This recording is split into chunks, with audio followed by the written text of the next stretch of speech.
You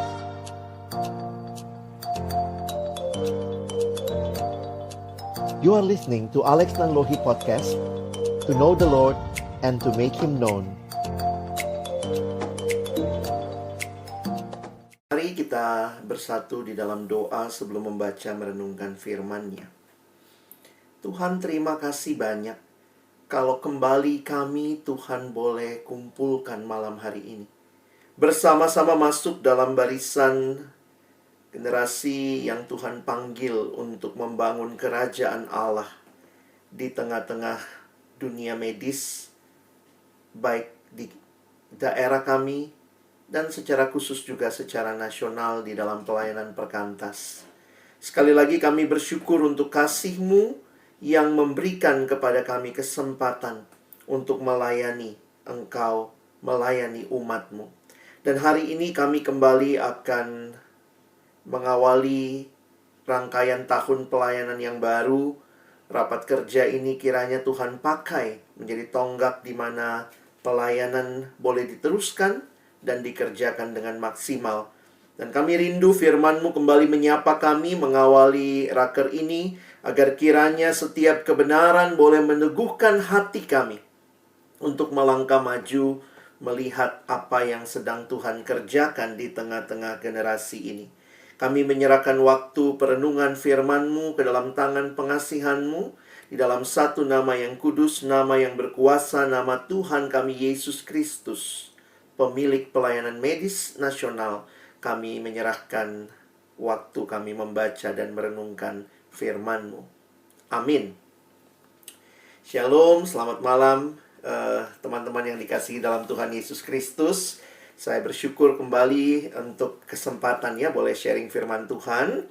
Dan ada satu bagian yang saya rindu, sama-sama kita akan lihat malam hari ini dalam tema yang diberikan, yaitu Embracing Change. Karena ini bukan sesi panjang, jadi saya mungkin akan lebih banyak bawakan refleksi dari apa yang Tuhan taruh juga dalam hati saya mempersiapkan tema ini. Bagian firman Tuhan yang kita baca malam hari ini dari Mazmur 102 ayat 26 sampai ayat 29. Kalau teman-teman, abang kakak sekalian ingin membaca seluruh Mazmur 102, kita menemukan satu Mazmur yang sebenarnya adalah sebuah Mazmur keluhan, ratapan, seruan mohon pertolongan. Tetapi yang menarik kalau kita perhatikan struktur dari Mazmur ini, ada bagian di mana pemazmur menyampaikan keluh kesahnya, namun juga ada bagian di mana dia mengingat siapa Allah.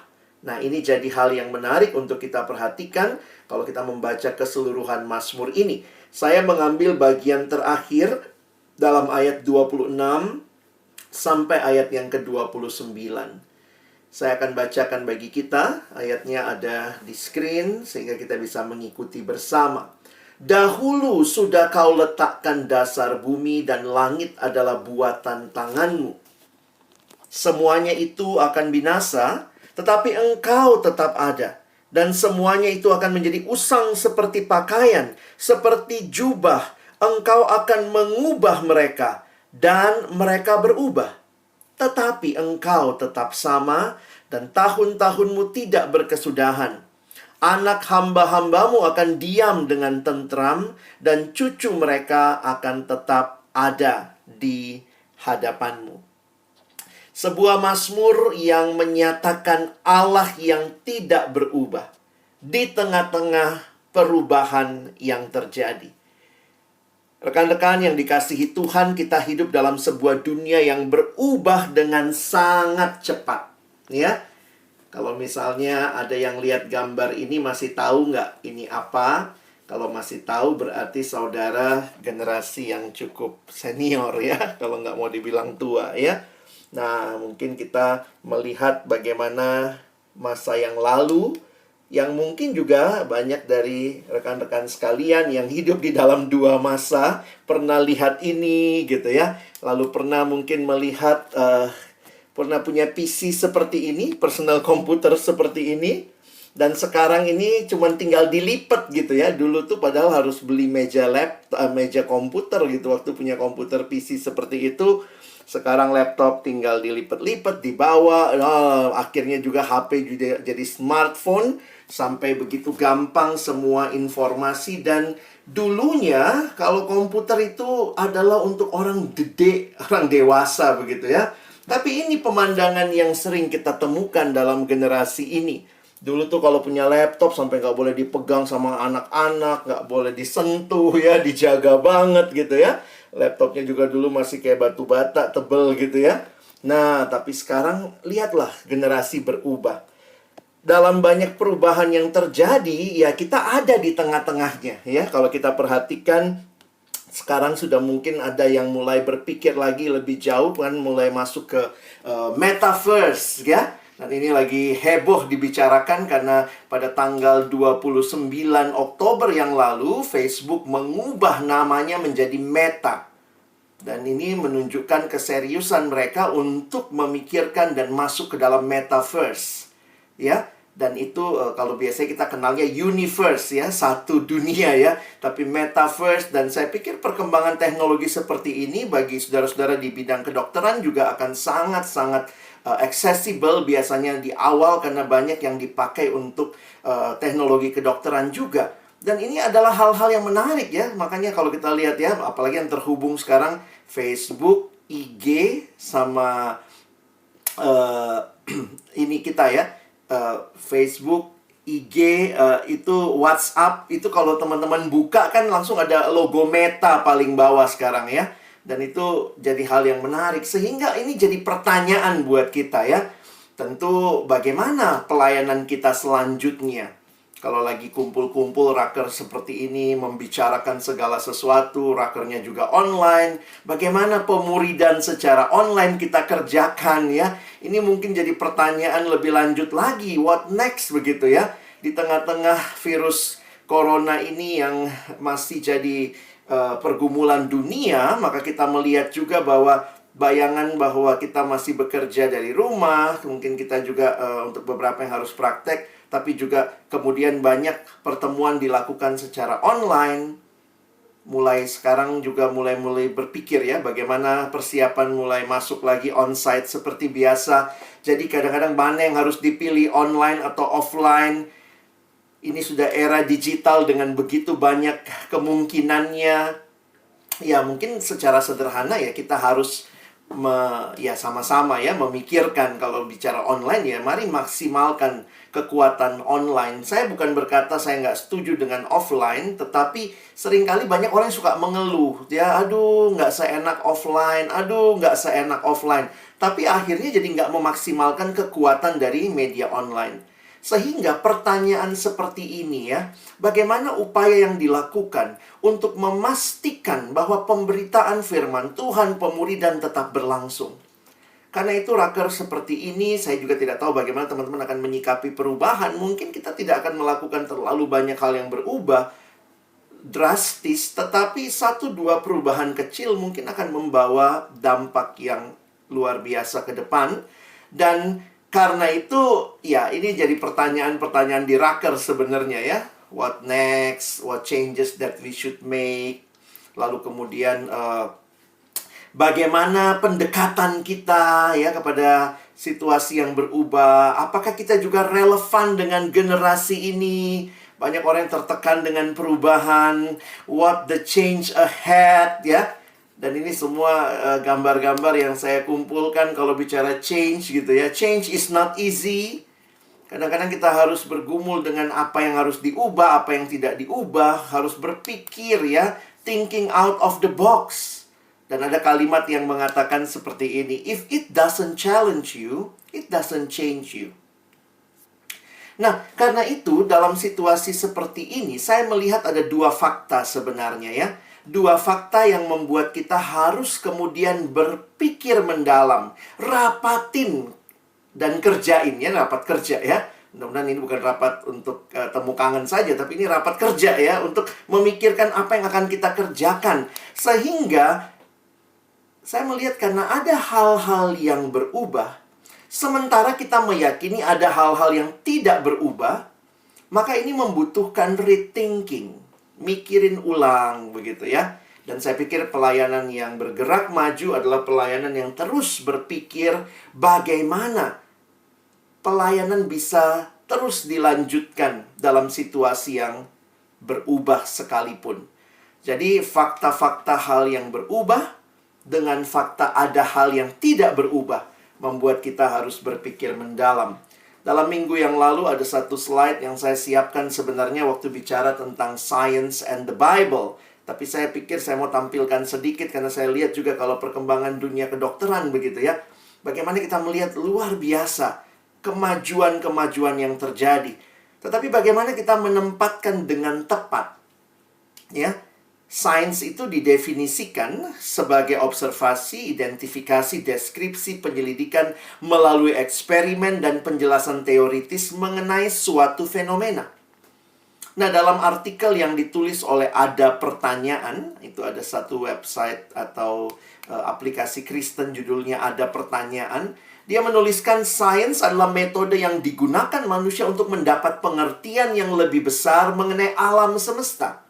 Sains adalah usaha untuk mendapatkan pengetahuan melalui observasi dan dugaan. Kemajuan dalam dunia sains memperlihatkan daya jangkau logika dan imajinasi manusia.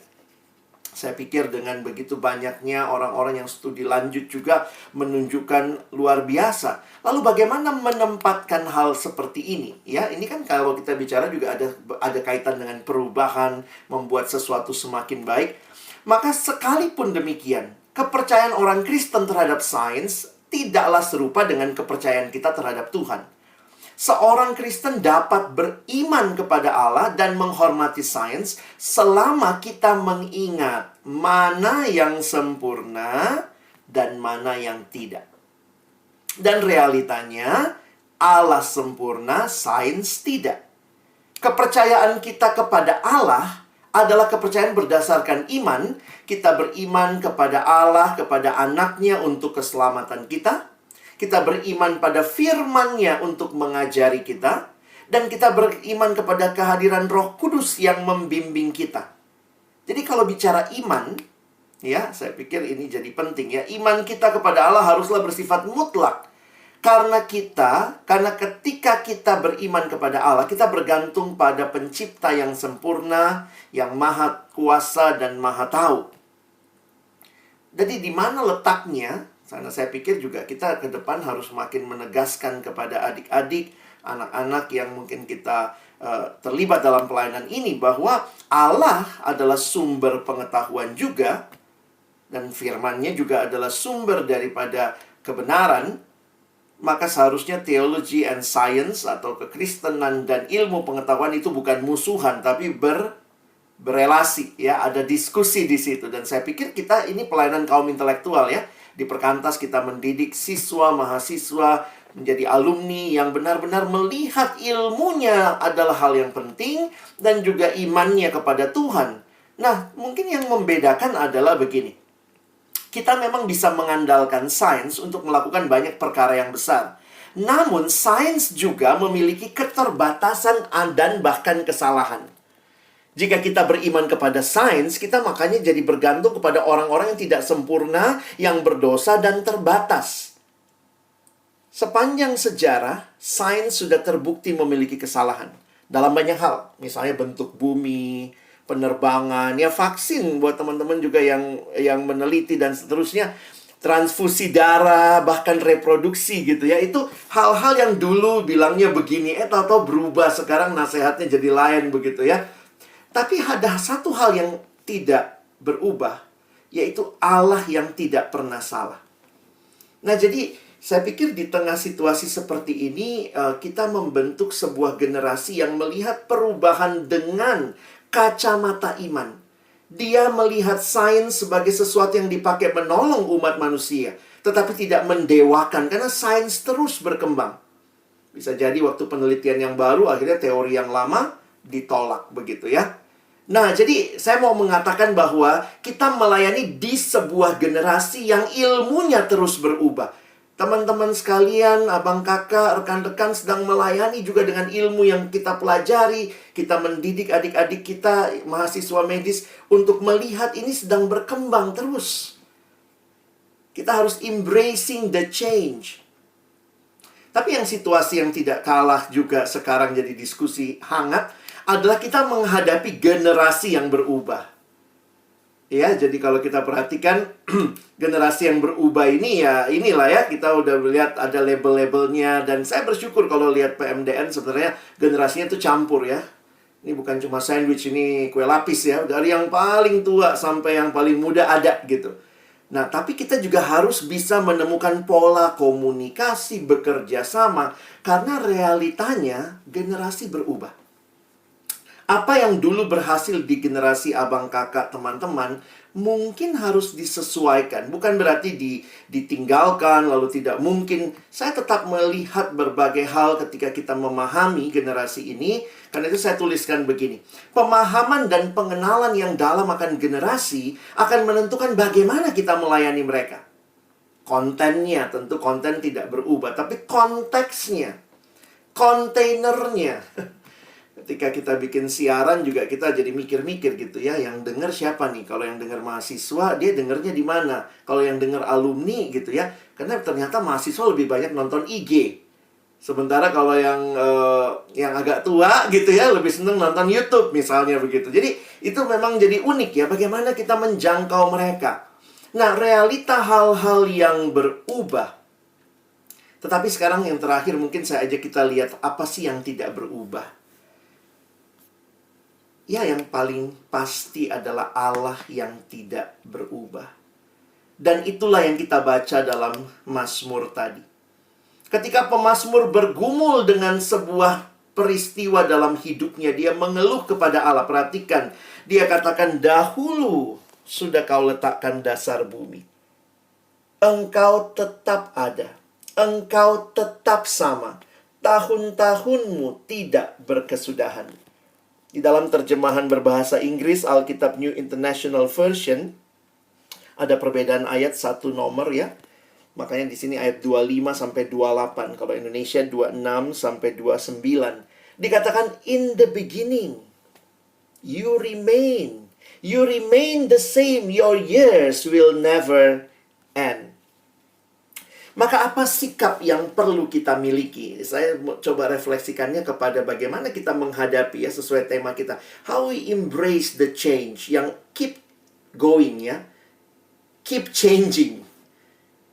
Kita apakah status quo aja? Ya udahlah, memang kita begini ya. Bagaimana dari dulu juga kita kayak begini. Tapi kemudian saya melihat justru perubahan ini menunjukkan satu hal sebenarnya ya. Changes teach us we are not in control. Only God is in full control.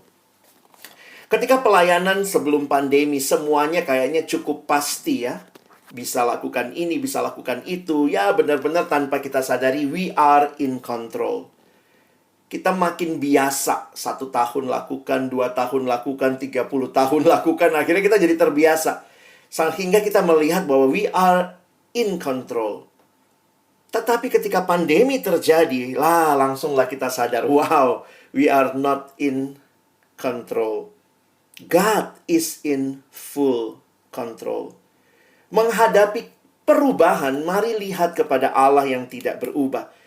Kita punya keinginan untuk memastikan dan mengendalikan segala sesuatu senantiasa. Ini jadi pergumulan kita. Namun sesungguhnya kita ini sangat rentan, saudara. Melalui proses ini, seharusnya kita semakin rendah hati dan berlutut di hadapan Tuhan. Raker bukan hanya memastikan apa yang akan kita lakukan ke depan. Raker bukan hanya memastikan bahwa kita akan bertanggung jawab dan mengontrol semua kegiatan. Tapi raker juga menjadi kesempatan kita berlutut di hadapan Tuhan dan berkata, Tuhan, Engkau yang memegang kontrol yang sempurna. Kiranya kesempatan seperti ini juga terus membuat kita sadar bahwa embracing the change, we need to know the unchanging God. Kita perlu kenal Allah yang tidak berubah, Allah yang layak dipercaya. Sebuah kutipan mengatakan kalimat ini, God is trustworthy. We know this because He never changes. Period. Titik. Nggak ada lagi ya.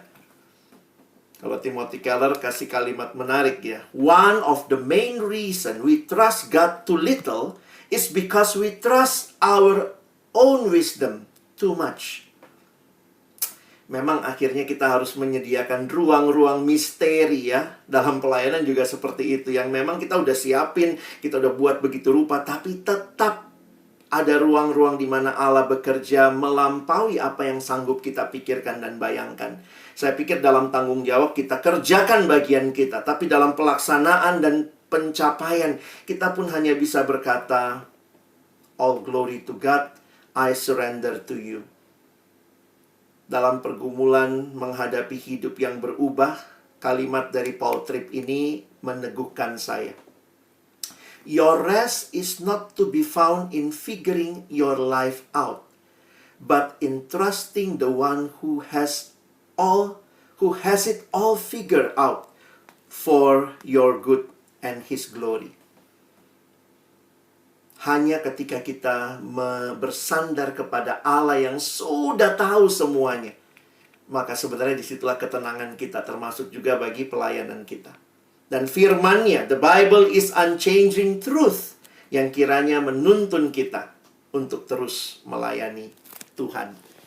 Sehingga dari sinilah kita bisa akhirnya lihat lagi ya, prinsip-prinsip pelayanan waktu renungkan dari kitab Keluaran, dari Musa, begitu ya. Kalau kita ingat lagi, mengingat bahwa Allah adalah pemilik pelayanan ini. Pelayanan milik Tuhan. Pelayanan ini dikerjakan oleh hamba-hamba Tuhan. Semua rekan-rekan dari PMDN. Dan dikerjakan dengan caranya Tuhan. Maka kita mesti tetap ingat apa yang menjadi prinsip-prinsip yang penting dalam pelayanan kita dengan caranya Tuhan dan tentunya sesuai dengan hukumnya Tuhan. Karena itu Mazmur ini diakhiri dengan kalimat yang menarik di ayat 29.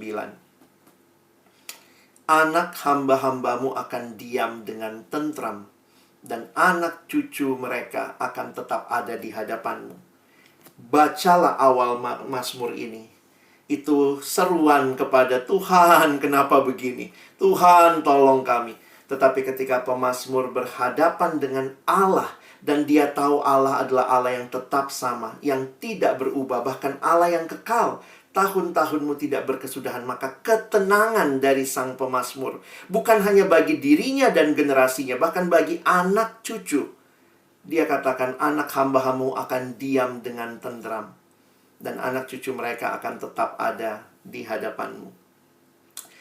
Abang kakak, teman-teman yang dikasihi Tuhan, kiranya raker ini juga menjadi satu bentuk kita mengenal kembali siapa Allah yang tidak berubah, meneguhkan diri untuk merendahkan hati dan berserah.